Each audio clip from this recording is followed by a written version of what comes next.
You have the same 24 hours as everyone else. Yet some students finish everything with time to spare, while you're pulling all-nighters just to barely keep up. Here's the uncomfortable truth. It's not about working harder. It's about a system most students never learn. The top students aren't more disciplined or naturally smarter. They use a specific framework that makes productivity automatic. And once you see it, you'll wonder how you ever managed without it. In this video, I'll reveal why your current study schedule is working against your brain's natural rhythms, costing you hours every week. You'll discover the backwards planning technique that eliminates last-minute panic and makes deadlines feel manageable. And I'll show you the energy-based scheduling method that gets twice the work done in half the time without burning out.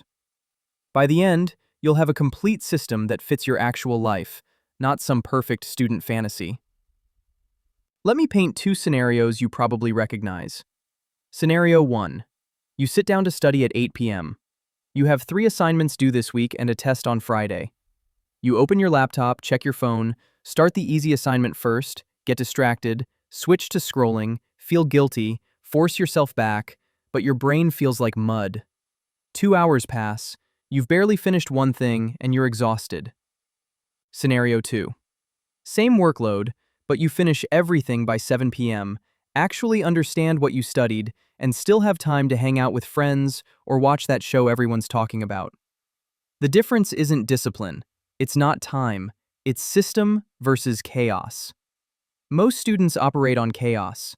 They react to whatever's urgent, start with whatever feels easiest, and wonder why they're always behind. But chaos creates a hidden cost: decision fatigue. Every time you ask, "What should I work on now?" you drain mental energy before you even start. A system eliminates that drain. It tells you exactly what to do and when to do it, so your brain can focus on the actual work instead of constantly deciding what to work on next. Here's the system that changes everything. First, you need the priority matrix. Every Sunday, take 15 minutes to sort your week.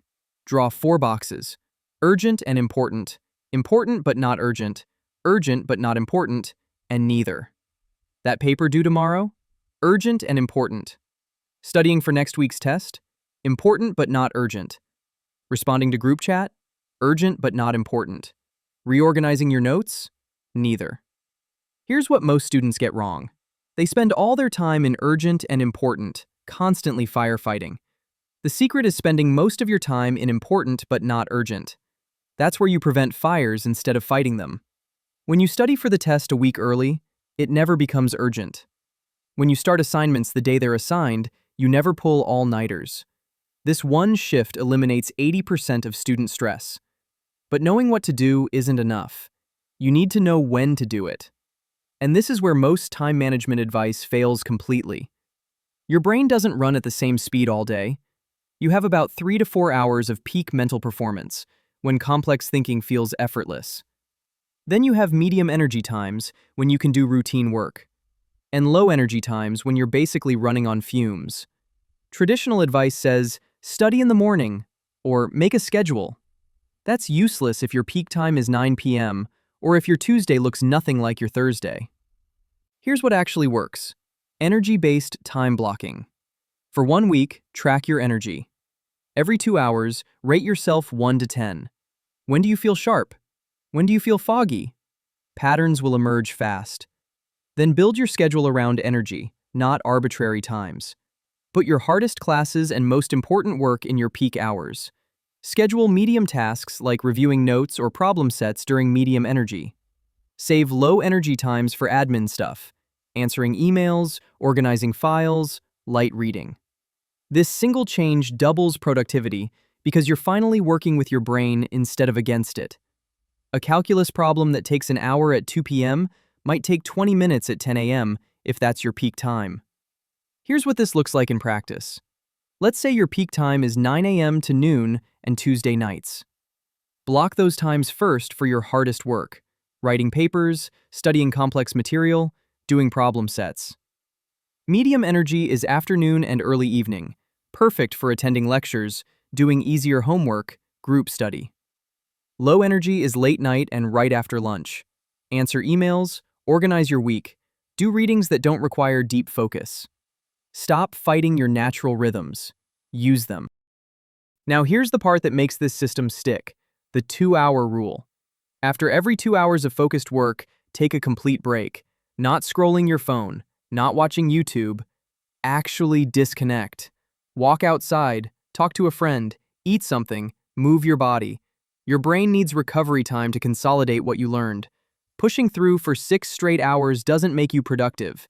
It makes you exhausted, and the last 4 hours barely count. 2 hours on, 30 minutes off. That rhythm keeps your brain fresh and your retention high. You'll learn more in 6 hours with breaks than 8 hours without them. Here's what this all means. You don't need more time. You don't need superhuman discipline. You need a system that works with how your brain actually functions. The priority matrix tells you what matters. Energy-based blocking tells you when to do it. The 2-hour rule keeps you sustainable. That's the complete system. Try this next week. Sunday night, sort your tasks into the 4 boxes. Monday morning, identify your peak energy time and block it for your most important work. Set a timer for 2 hours, work focused, then actually take a break. Watch what happens. You'll finish more in less time, you'll feel less stressed, and you'll finally have time for the things that make college actually enjoyable. If this system makes sense to you, share it with a friend who's always drowning in work. And drop a comment telling me what time of day you feel most focused. Mine's 9 p.m. to midnight. I'm a night person and I stopped fighting it. See you in the next video.